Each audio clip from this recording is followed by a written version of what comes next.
Hi guys, welcome back. Oh yeah, the Intel Core 2 Extreme splash screen. I'm sure most of you saw it hundreds of times during your gaming sessions back in the day. I've been seeing it a lot more often recently due to the upcoming SLI videos where I'm using original Crysis, and that got me thinking. Some time ago, I got hold of a socket 775 XFX motherboard, and not just any. This beast is the XFX nForce 790i Ultra SLI, boasting Nvidia's flagship chipset and support for up to 3-way SLI, DDR3 memory and some nice overclocking features. You heard that right, back in the day Nvidia used to manufacture chipsets for both Intel and AMD motherboards. Because I'm really good at selling my stuff, and by a pure miracle, I still have the Asus Maximus formula that I use for the Pentium 4 video.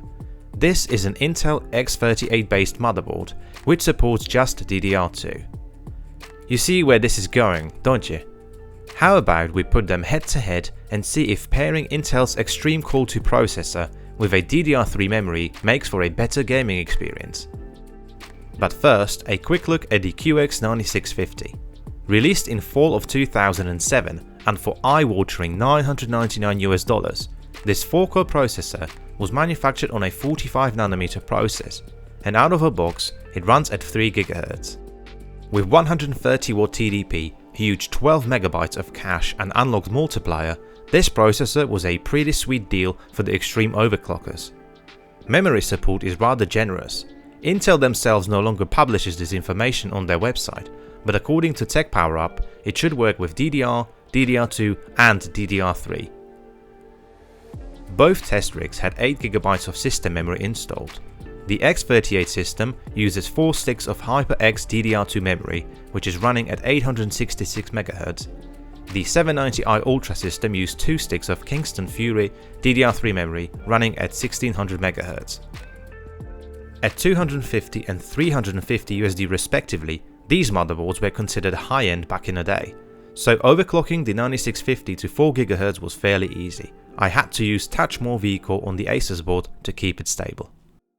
As always, I will be using my trusty RTX 3080 to ensure CPU is not holding back, and to keep the temps in check, I'm using Be Quiet's original Silent Loop 280 all-in-one liquid cooler.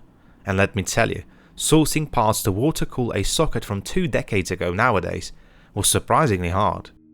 Let's first look at the power consumption. There was generally a very little difference between both systems, and at idle, I saw about 90 watts being pulled at the wall, raising up to 145 watts at full load. At 4 GHz, idles jumped to around 118 watts and to nearly 200 at full bore. Single thread scores in Cinebench R23 are pretty much identical at stock, and well within a margin of error at 4 GHz. Multi-threaded test puts the older DDR2 platform ahead by just a couple of points, and other than beating the poor A12, there is no real difference to be seen. Car demo in Blender took 32.5 minutes at stock speed. Overclocking brought a decent 25% reduction and down to 24.5 minutes. Still, that's twice as long as the first generation i7-870. Could it be thanks to its hyperthreading support? Moving on to Handbrake, the 1080p 30 preset on a 10GB 4K video file took 1 hour and 15 minutes to both platforms at stock speed.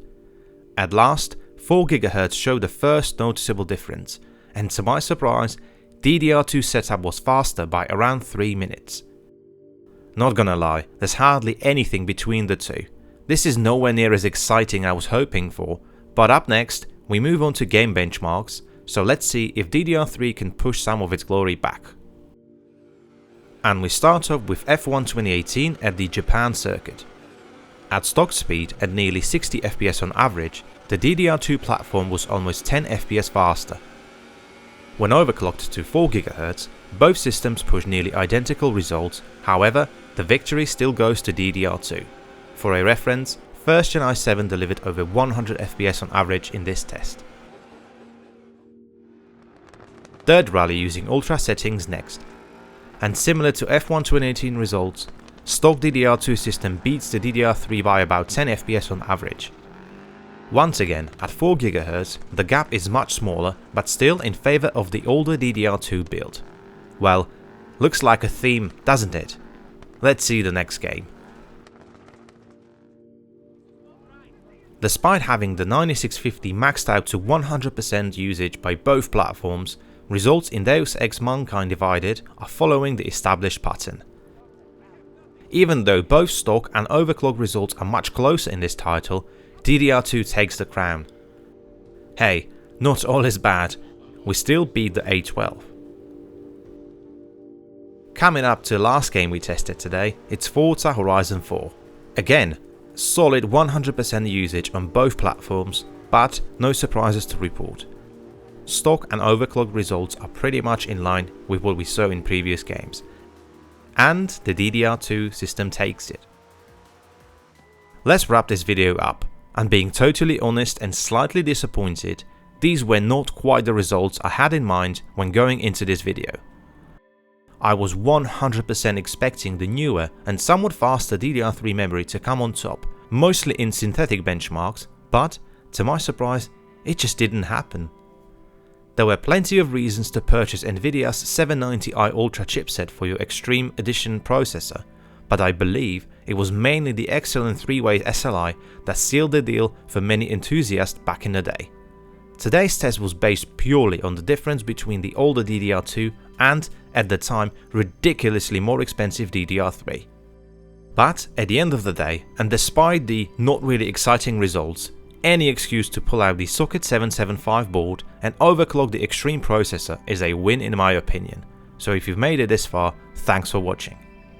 Did you own any Nvidia chipset based boards in the past? Be sure to let me know in the comments down below. And as always, I appreciate your support and hope to see you all in the next one.